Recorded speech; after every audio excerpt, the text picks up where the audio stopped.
different proposals, some that the NRA supports, some that the NRA opposes, and to see what kind of pressure this sort of setting.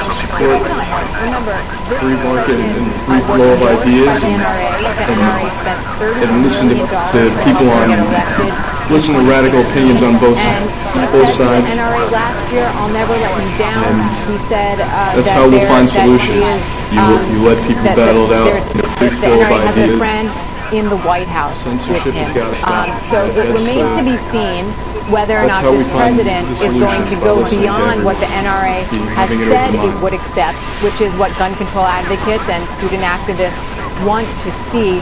We expect to hear from the NRA's Wayne LaPerriere tomorrow to get a better sense of what they are willing to do in the wake of this same hallways where men got shot and all 16 other victims.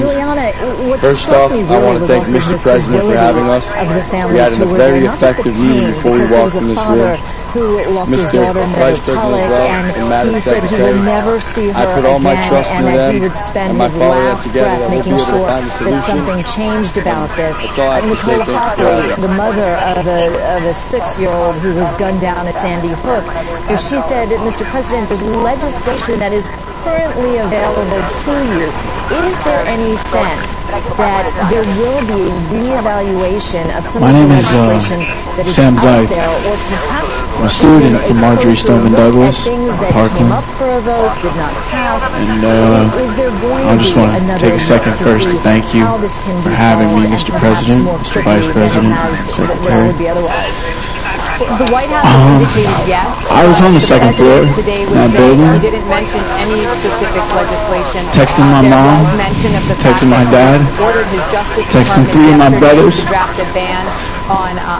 I was never going to see him again. He talked about strengthening background and then checks. it occurred to me last night that that my 14-year-old brother was directly above me in that classroom where Scott Beagle was murdered.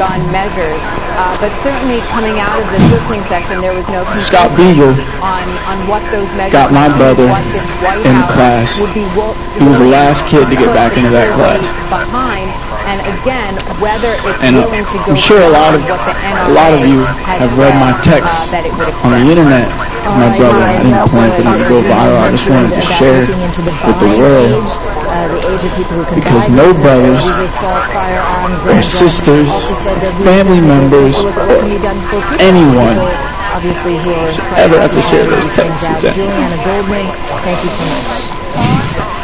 And that's why I'm here.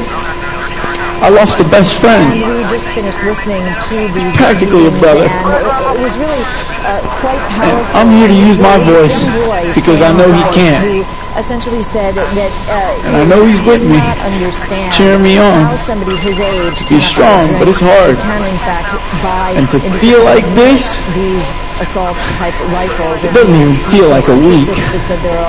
Time has stood still. You can't buy these. It doesn't to feel like this ever, I can't feel comfortable in my country knowing that people have, will have, ever going to feel like this. I want to feel safe at school. You know, senior year and junior year, they were big years for me when I turned my academics around, started connecting with teachers, and I started actually enjoying school. And now, I don't know how I'm ever going to step foot on that place again.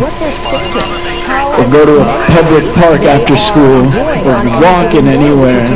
Me and my friends, we get scared when a car drives by. And as Mark put it, you know, this isn't a mental illness issue.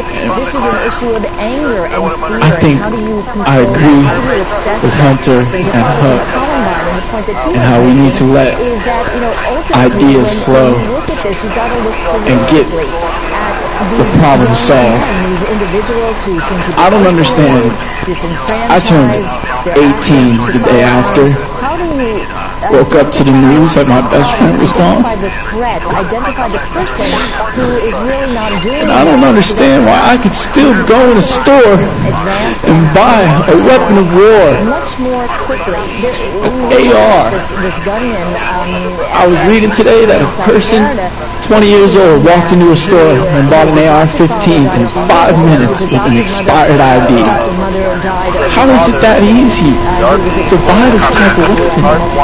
How are we not stopped this after Columbine, after sitting with a mother that lost her son? It's still happening. In Australia, there was a shooting at a school in 1999. You know, after that, they took a lot of ideas, they put legislation together, and they stopped it. Can anyone here guess how many shootings there have been in the schools since then in Australia? 0. We need to do something. And that's why we're here. So let's be strong. For the fallen who don't have a voice to speak anymore. And let's never let this happen again. Please. Please.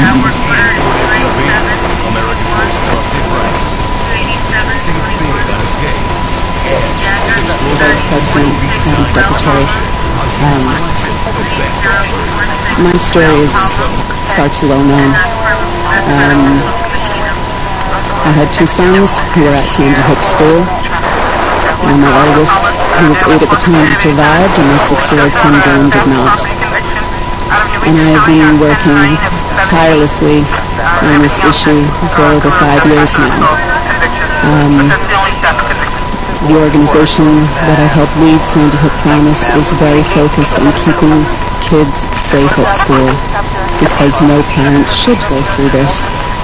Every parent who sends their kid to school should know without any question in their mind that they're going to be coming home that day. This is not a difficult issue. You're absolutely right.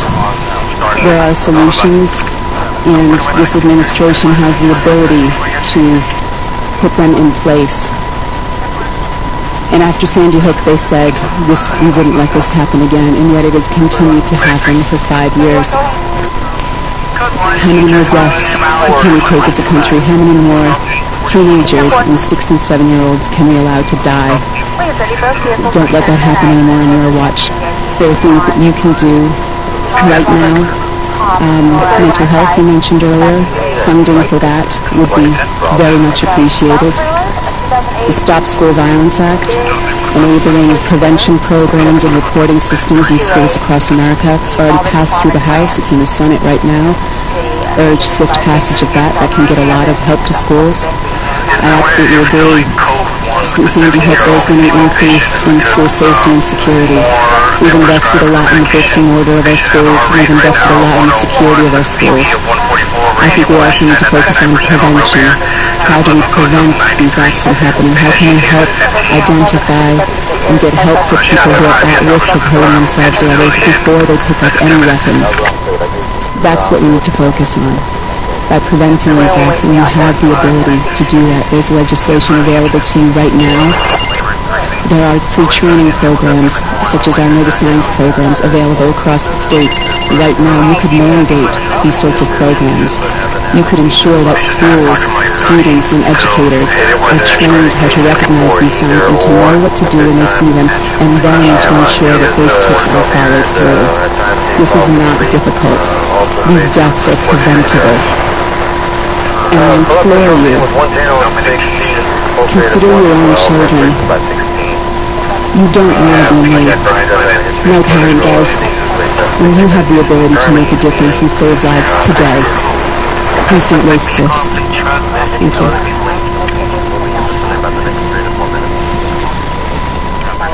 Mr. President, Vice President, Mrs. Ross, thank you for inviting my wife and I to be here today. I'm a little bit weak. I had surgery last week, so I'm kind of weak in voice and body. But 19 years ago, I went through what some of the folks here are going through now because my beautiful daughter, Rachel, was killed. And my son, Craig, was in the library that day. Two of his friends were murdered beside him. He lay there covered in their blood, looking down the barrel with two guns aimed at him. And he knew he was going to die. And a split second before Eric and Dylan pulled the trigger, the alarm system went off and it distracted them, and they never came back to the table where Craig was at, or I would have lost two children that day at Columbine. So my heart goes out to you, sir, and to every one of you in this room that have experienced the trauma that you've gone through with Parkland. Our focus has been, my beautiful wife, the most beautiful lady in the room is right there, in the blue and white blouse, Sandy.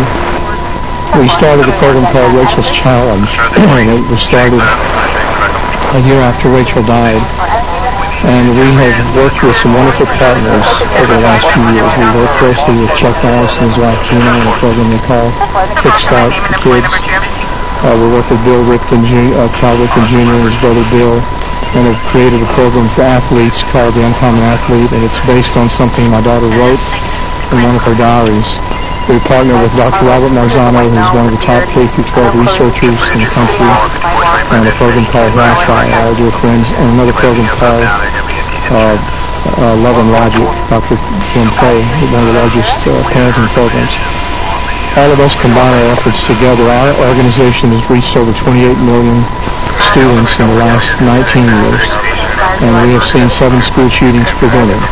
We see an average of 3 suicides prevented every single week of the year, over 150 a year. I have a little book with me that I'd like to leave with you. It's got letters from students. We don't edit them. These are emails from students who are planning to commit suicide. And we see 3 of those every single week, students that have changed their mind. And if you don't mind, I just want to share one simple principle with you that we've learned over the years as we've worked with millions and millions of young people. And it comes from something you said last week in your speech, and it was that we must create a culture of connectedness. We must create a culture in which our classmates become our friends. That's something we've learned how to do over the years. We have over 28 different programs, and we see children connect with one another. Every single one of these school shootings have been from young men who are disconnected, and we talk a lot about the mental health issues, but it actually goes deeper than that, because there's a lot of mentally ill children that are kind and compassionate.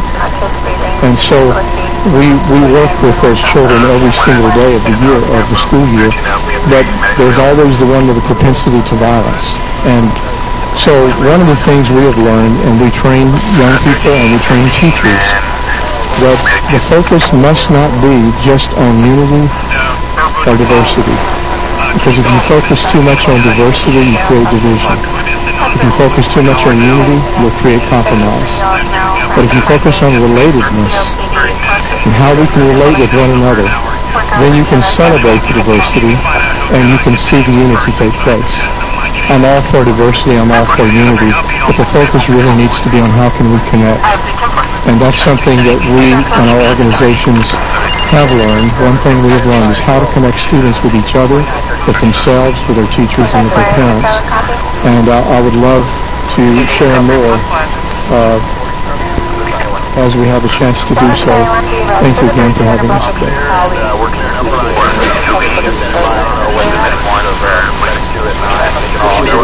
Group of people, and we really do appreciate it. Some of the folks in the back and some of my friends sitting right back here, I'd like to have you say a few words. We can learn a lot from you. We want to learn everything we can learn, and we're going to go, starting about 2 minutes after this meeting, we're going to work. This is a long-term situation that we have to solve. We'll solve it together. And you've gone through extraordinary pain, and we don't want others to go through the kind of pain that you've gone through. It wouldn't be right. So, would you like to say something?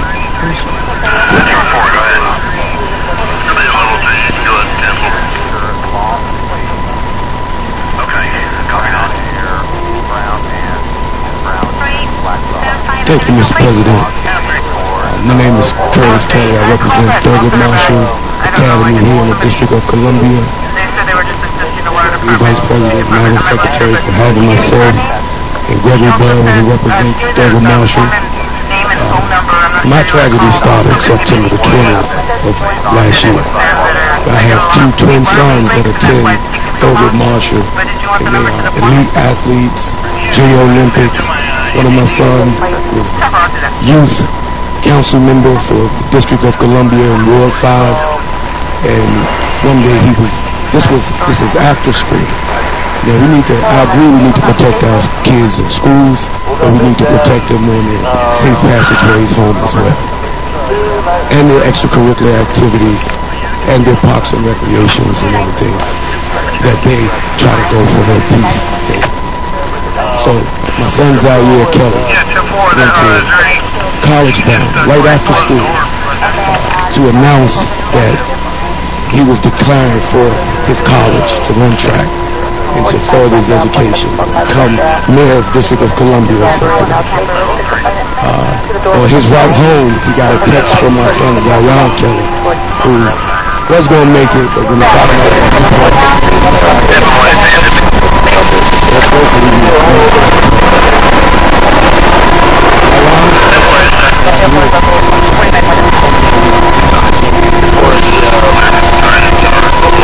split seconds, Zaire was just walking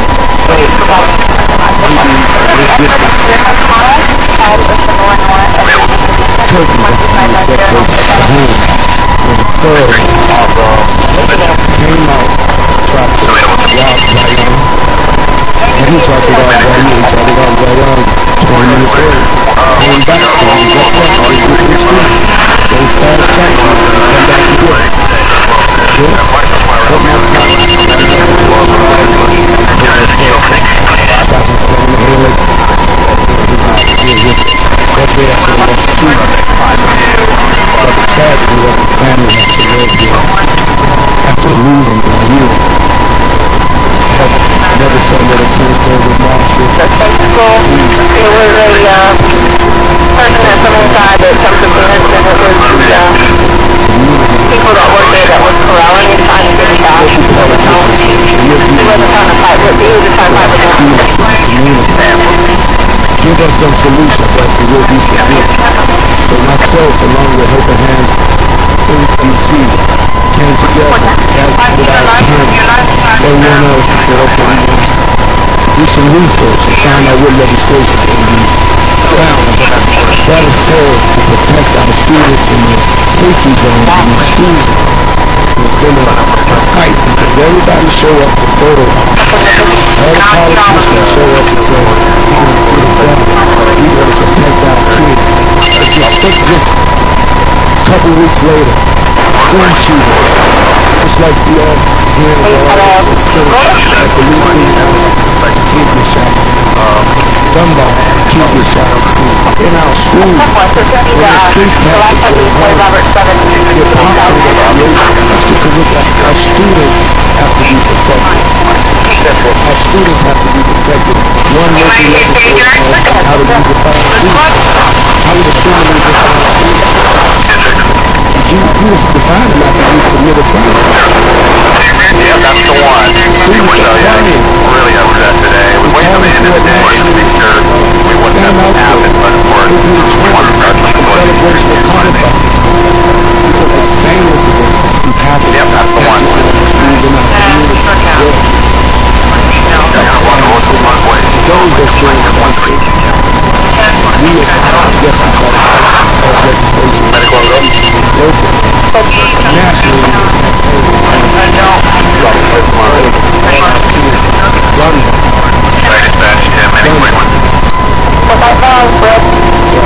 That's my story. We're going to keep fighting. We're going to keep trying to pass legislation.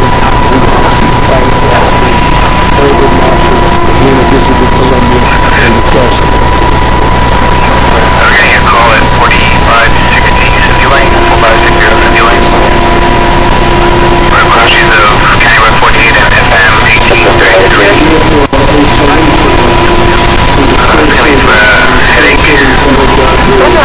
Heading everybody's heading 48, kind of everything with a few outreach.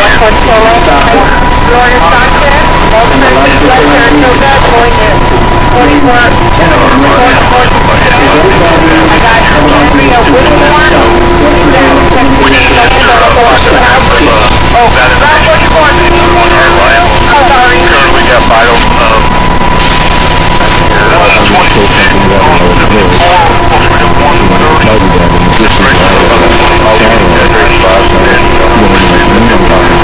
there's also a lot of anger. The police can do that placing dozens of terms and anger that the FBI together these two credible kids and one possible solution that can discuss the Secretary of if the property strikes, can we wait for the first responders to get to the campus 4 or 5 or 6 or 7 weeks later? And one possible solution can be in the school, teachers, administrators, to volunteer to have a firearm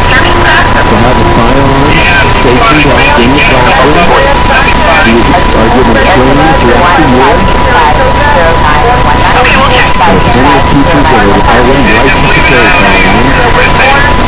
Have them raise their hands to volunteer for the training, and when something like this starts, the first responders are already on campus. And if it's not the teachers, you can have people that work on the campus.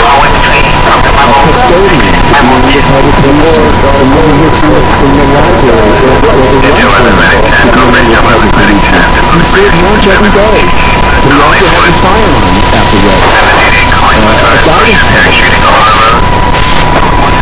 If you can't stop the fire, hundreds of millions of guns out. I don't know if it will ever be fully stopped, but the chain of compliance, once it starts, the anger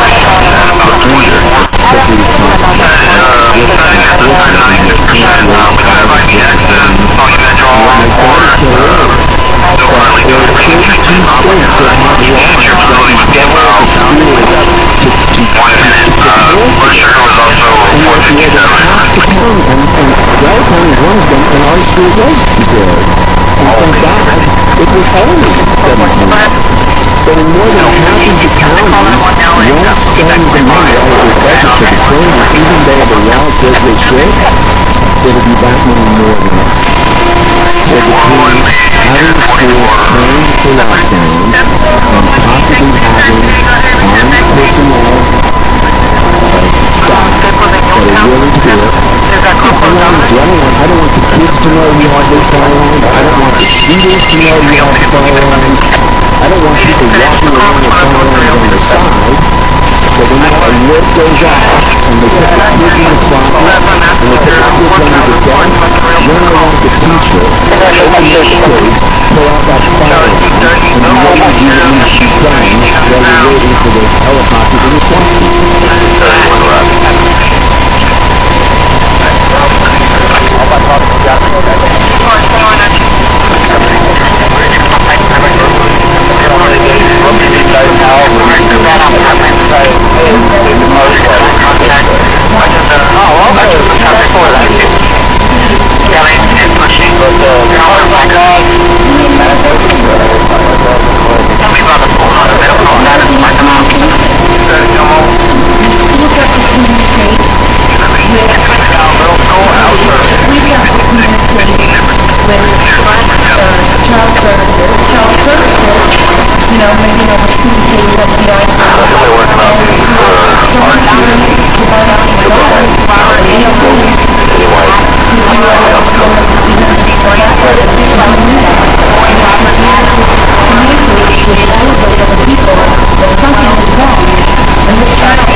Too expensive.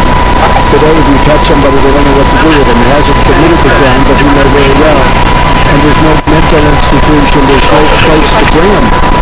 We have that a lot. Even if they talk this person, and being nice to them, to a person, they probably wouldn't have known what to do. They don't put him in jail, and yet, so there's no that middle ground of having that institution. There's not trained people that could handle it.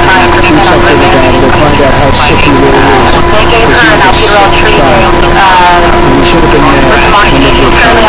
And your concept and your idea about stroke concealed carry. It's only works where you have people where you're deaf and fire. Blood pressure at this time. Also, 120 respiration, 20, 32 respirations are pretty standing at 98 on the physical cannula. She's able to tolerate that. But if he had a firearm, he wouldn't have had a run. He would have shot. RTA is about 7 minutes. And it would be for concealed carry. Your teacher would have a concealed gun on them. They get you special training. And you would no longer have a gun-free zone. Gun-free zone to a maniac, because they're all cowards. The gun-free zone is, let's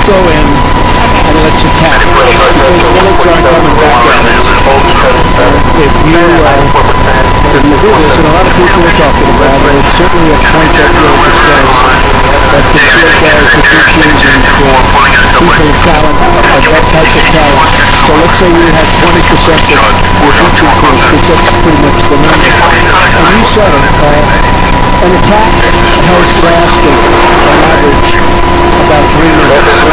It takes 5 to 8 minutes for responders to the police department to attack is up. We have a feature with these hours to go very well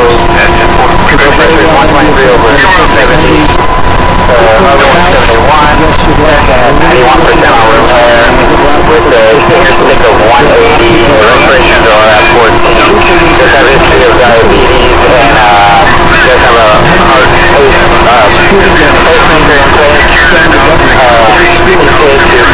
To about 6 minutes. So that would be certainly a situation that is being discussed a lot by a lot of people. You have a lot of people that be armed, that be ready, they're professionals, they may be Marines, left the Marines, left the Army, left the Air Force, and they're very adept at dealing with it. You have a lot of them, and they're distributing throughout the school. So, a lot of them really believe that these colleagues knew that that the school was well guarded from the standpoint of having too much professionals with great training. I think they didn't go into the school to start off with. I think it's a very nice out of the job. So we'll be doing the background checks, we'll be doing a lot of different things, but we'll certainly be looking at ideas like that. You know, a lot of people don't have certain pilots, or a lot of them carry guns. I have to say, things have changed a lot. People aren't attacking the way they would routinely attack. Maybe you have the same situation in schools. So, does anybody like that idea? Yeah? Does anybody like it? Right? Yes. The meadow, the beautiful meadow. We talked about that. And do people feel strongly against it? Anybody? Strongly against it? Yeah, we can understand both sides. And certainly it's controversial, but we're going to study that along with many other ideas. Anybody else something to say? Yeah, sure.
I'm currently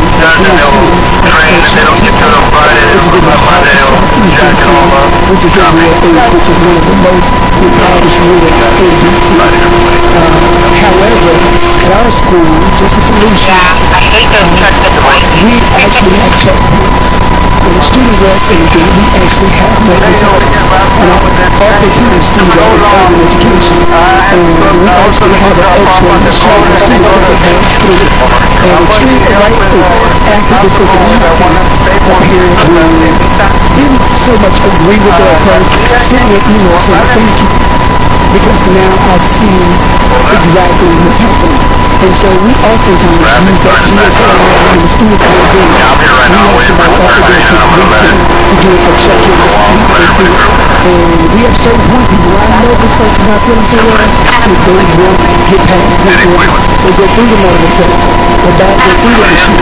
And so at the end of the day, just talking to my students right over today, we're also out there saying, I'm outside, we just talking about mental hospital. Our school is right across the street from the shutdown mental hospital.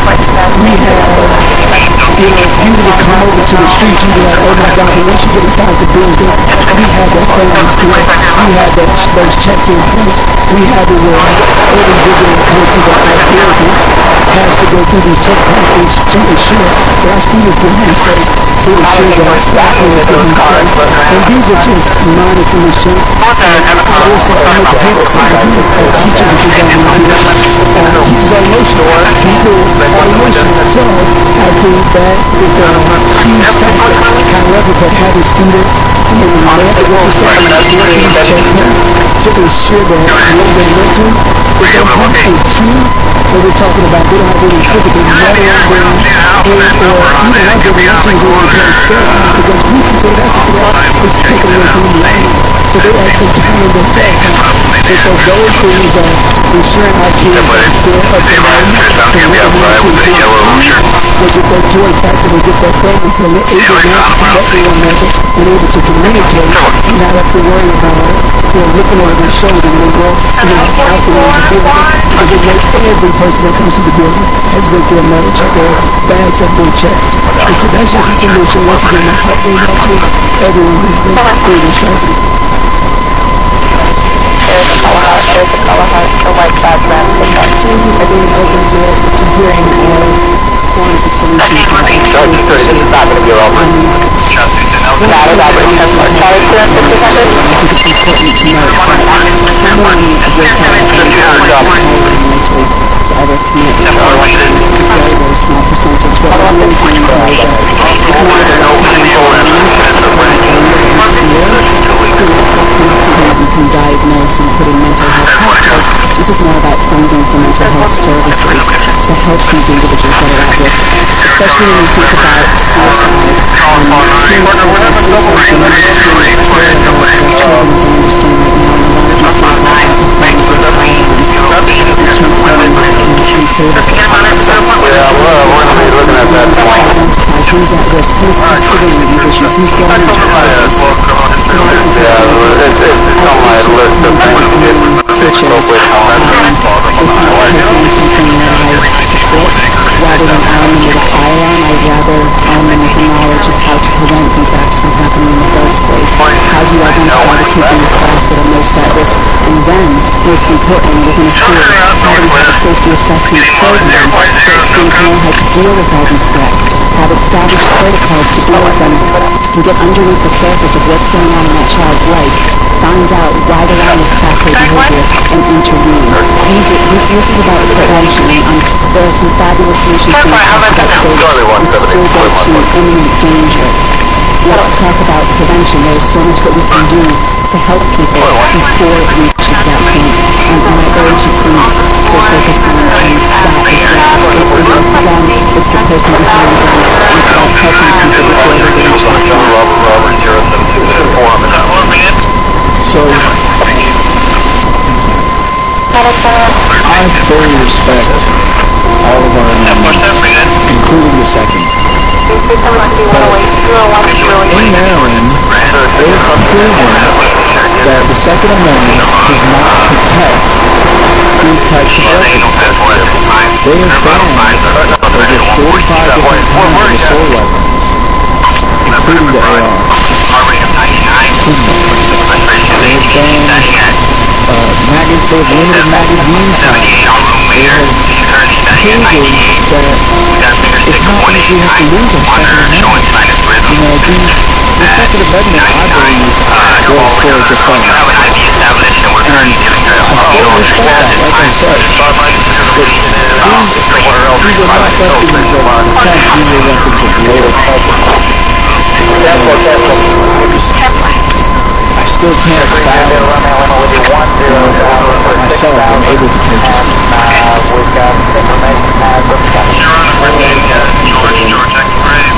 I couldn't agree. I'm not here to debate, but I lost my sister. And like Mr. President said, if you could find 20% maybe retired law enforcement officers that teachers that you go through street training to carry a firearm on this road, it could have been a very different situation. Like you said, law enforcement takes you 7 minutes, 8 minutes to get there. They would teach you as a student after they have a sealed license and a firearm on their waist, they're able to easily stop the situation. Or or the bad guy, I feel that way, would not even go near the school knowing that someone can fight back against him. Also, I believe that is insanity that they would even open the gates up 20 minutes before school ends. They're supposed to protect us and the children. But in the future, we need more security, we need more firearms on campus, we need better background checks, and we need to study more on mental health. I want to thank everyone for their condolences, and that's what I want to do. Thank you. They're making it. They're now going back into the journey barrier this way. The option to go left or right.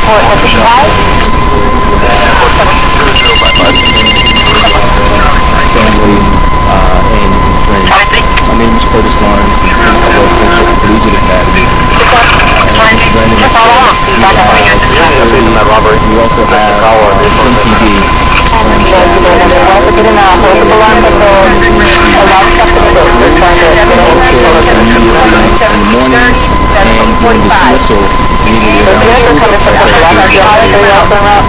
But last month we did suffer one of our ninth graders was gunned down walking distance from the school. And so when we talk about safe passage, I think in looking at what's happening with gun violence with our scholars, with our students, I'm saying take kids that are in school. So as a president, we have different laws in different states, and so definitely where they don't have the necessary support, and we have to think of what are those solutions. And I appreciate the help. Yeah, that one had gone over there to help them as well, and thought maybe they had an issue because there was no answer. I appreciate it. Thank you. Yeah, no worries, man. So I think it's a two-pronged approach, and when you're in a specific position to as you meet with the governors and they have their different different perspectives, to make them learn that two-pronged approach, protect them in school and protect them as well out of school. Make your way up here as well, because we're going to shut down both. Secretary for convening this and providing us all the opportunity to speak about this.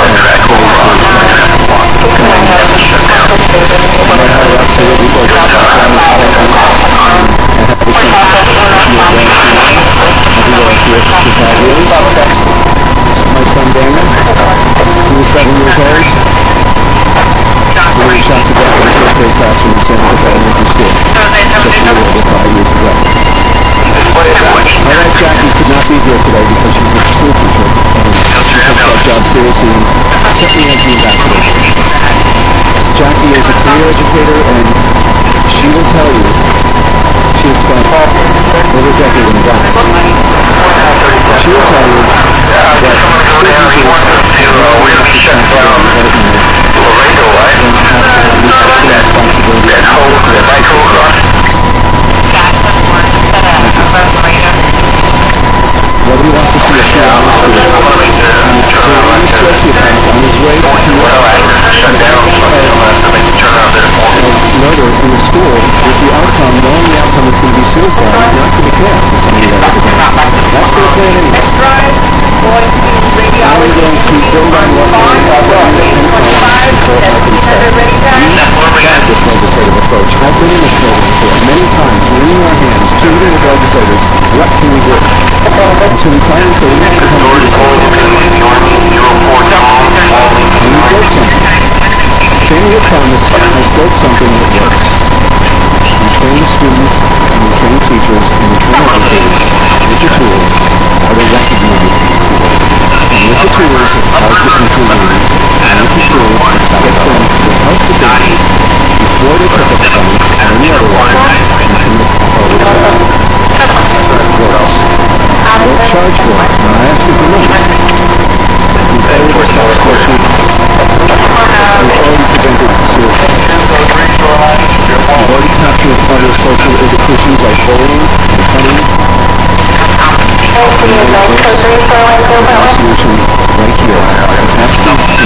to this very, very tragic and horrible situation. And so I know that I have to continue to be a part of being as affected here.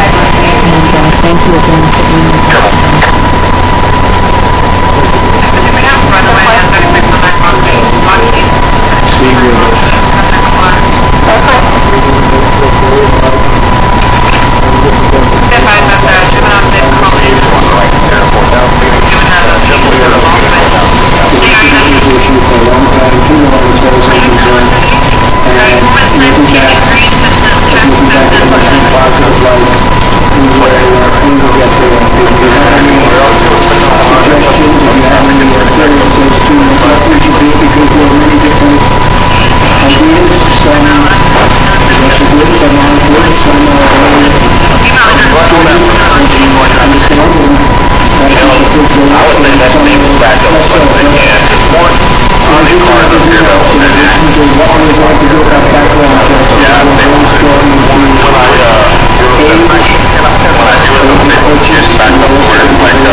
Meeting with President Trump and families who lost loved ones not only at the Portland shooting but also Columbine and Sandy Hook, all talking. They were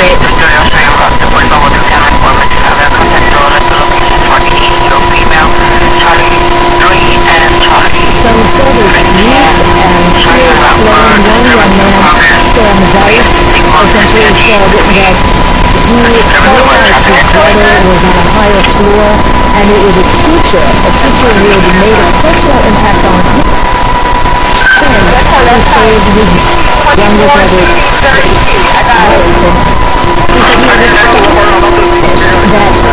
at a young age,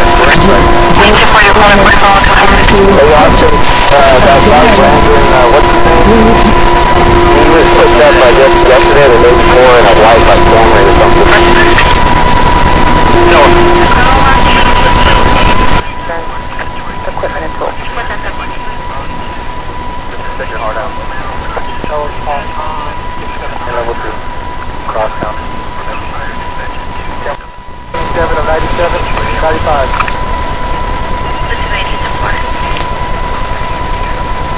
Hey, they're coming in very, very low. I don't know if it's not reading.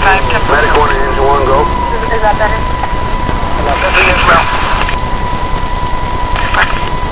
Thank you.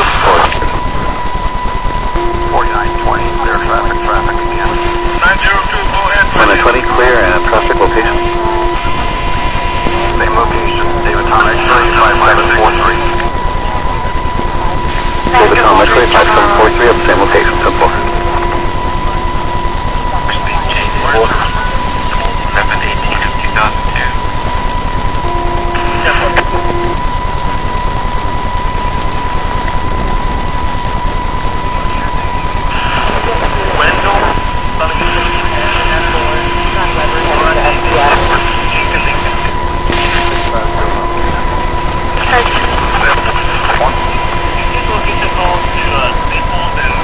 That date of birth was 10/27 and 95. 2930 for you, Cheetah. Back around the corner. William Adam North David Edward.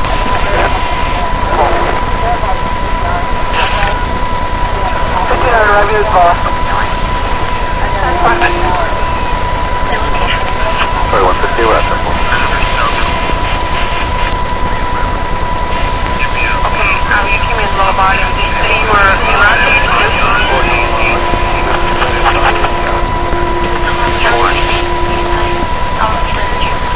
engine port, network.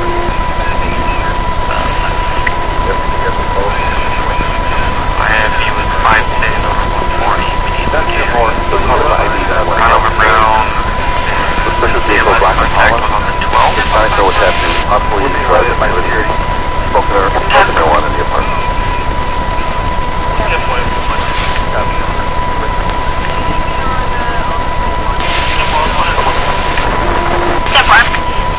Thank you, awesome. It's coming in. I want to take civil. Just right now. It's social as 634-0716. Parent is Arlinda Flores, 1837 Marie, phone number 739-0447. Do you know if he was a gang member?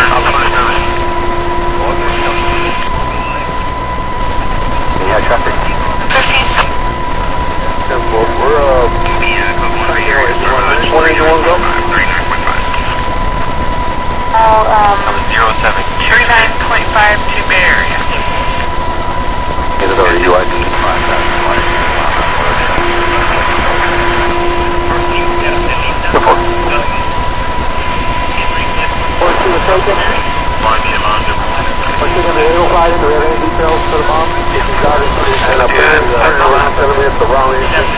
It's at area complex 8.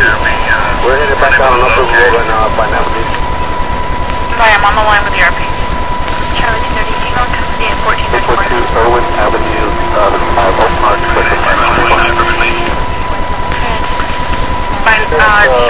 name or? Truck stop on navigation and upriver. Heading down upriver. Looking around code 1, looking for 35-year-old male. Apartments in the black clinic. Patient was diagnosed with flu on Saturday. Has fever. Currently has a temperature of 103. Other vitals, blood pressure 124 over 82, pulse 113, respiration 16, setting at 97%. We'll be there in about 4 minutes.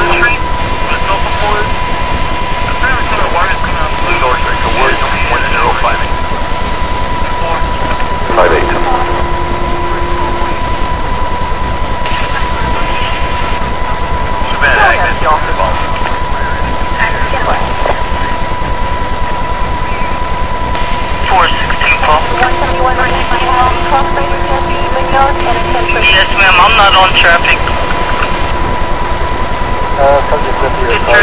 Sex offender? Got an ID. Shows an address at 3625 Upper Road, number 25. That is not clear. Negative 29. Therefore, I would be escorted on campus. 10-4.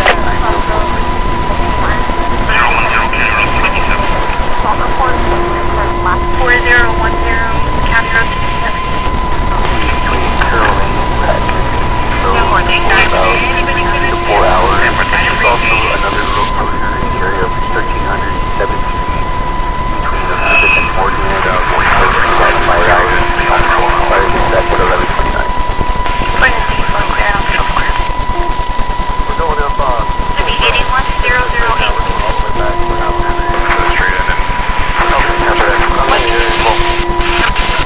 Between Kane and Burnham for the Route 29 SS outbound. They weren't going to be accessible for the day. Can you check that to see if anything has changed?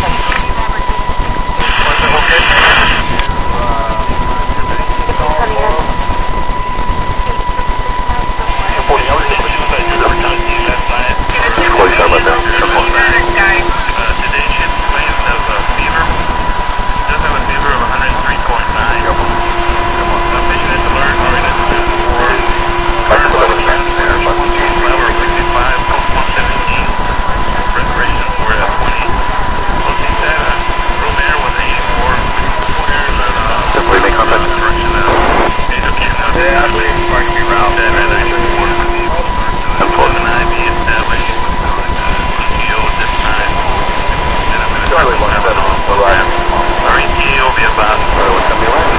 1.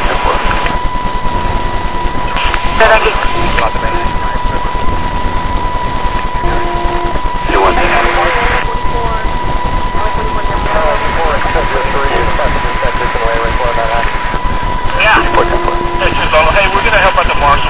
We don't anticipate problems. Giving you a heads up when we're at the trailer park. 829. We're going up this time. Yeah, so is our giving a heads up. Thank you. An ID card, current, 3521 Crestwell, the city, and stand by for 11 years that you have to one active. No, it's more like a left side. The passengers of the church on their way over there. That's a real client. Transit for the side of the resident. Crossing through the Wing Road. You call it 659 Wolverine. Little hospital. Crossing through the Wing Road. Medic 14 truck 4. Medic 14 truck 4 for a 38-year-old male. At the front lobby having an active seizure, breathing, unknown seizure history. Work out EMS 1 at 11:31. Yeah.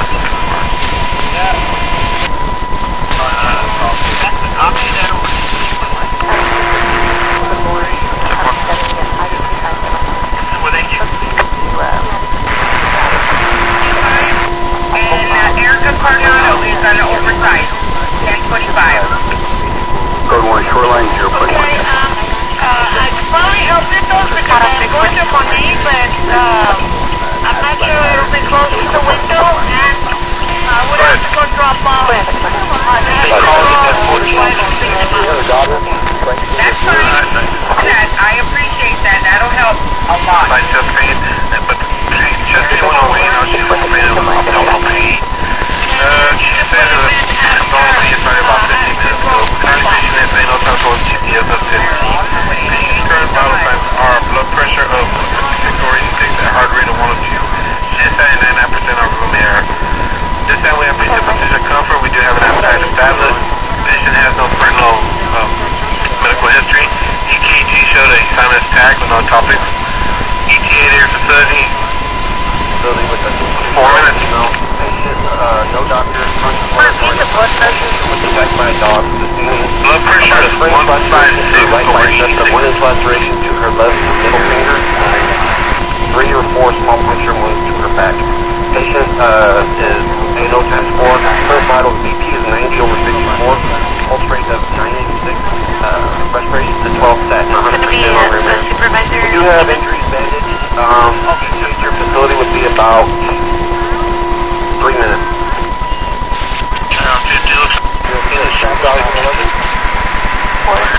I'm in at Holly. Wherever in Montego, corner of the map.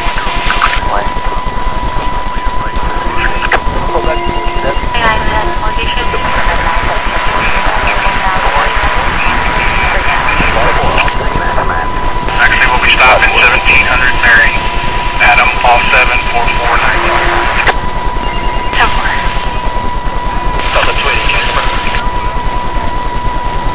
6 North Chaparral, the Seagull Villa apartment, 416 North Chaparral, apartment 810. 68-year-old female for medical stroke. Work off EMS 1 at 1441.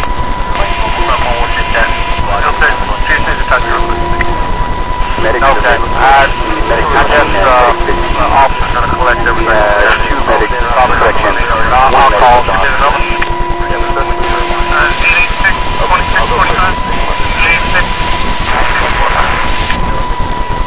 Okay. 4 at 1442. 129. I'm going to be ready for both suspects, and I'll go ahead and let them know. You're ready to go, bud? Go ahead.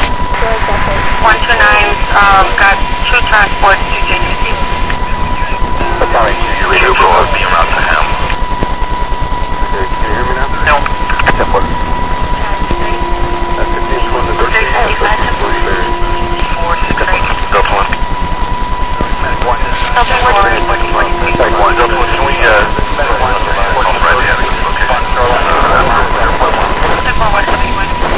Code 3 to shoreline 0.1, step 1. Squad 4 to medic. 4 to level 2. I'm to the front of the lane. Delta 230, take that. 911 call. Give me an update, Bernie. Medical office. Yeah, where's the company? 96 2.9. Medic 15, 2 copies. Work off fire dispatch 1443. That's 10 more.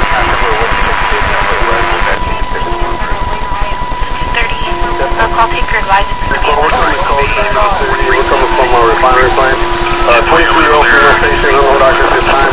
This patient was involved in an incident where she was cleaning some paint, some cleaners also.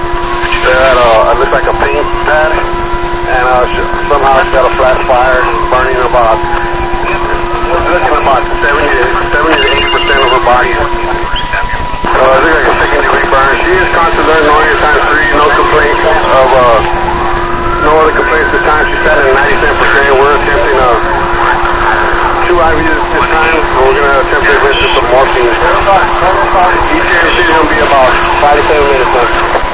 Okay, too. Thank you. Family showing up here. That's where I consider the person. And, yeah, he should be showing up.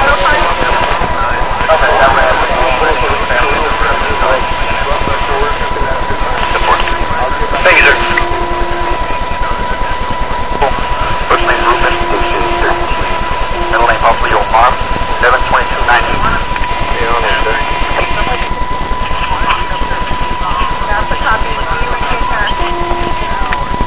One by two, you're just heating up. That means coming, sir.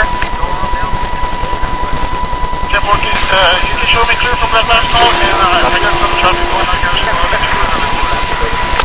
Step 1.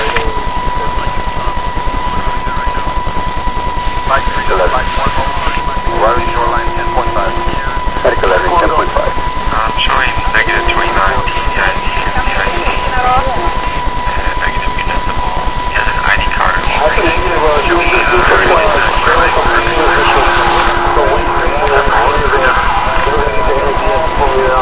Street address 116. Kelly Road, Frank, 5391. Adam 39.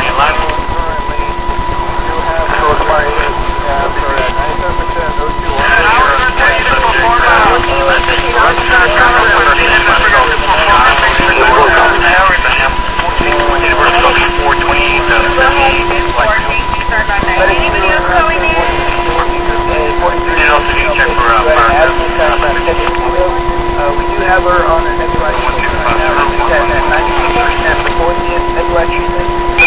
At 1449 We do have a blood pressure of 114 over 64, heart rate of 112. Blood sugar of 190 and a temp of 99.30. We do have IV established. Durban Street. 3929 Durban Street. That's a girl that fell and hurt her knee. Point of alarm is going to be third floor smoke detector. Work off fire dispatch at 11:39.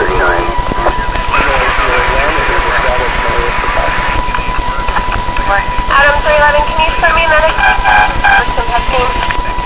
4. 1106 civil. 1106 location. Step up anytime. 4909 FM 2826.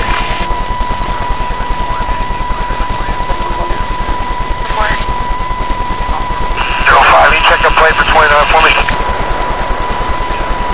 Got it. 4705 Eastern. Adam David 58367 Arizona 5 Eric. Adam David 58367. 704 standby. Adam 355 traffic. Adam 355 location. Leopard and Violet, Henry Boy X-ray 6220. For official vehicle information. Second space 7 Young Link. 418 7 Young Link. 2910. 418 out of California. Maybe for a gray EW.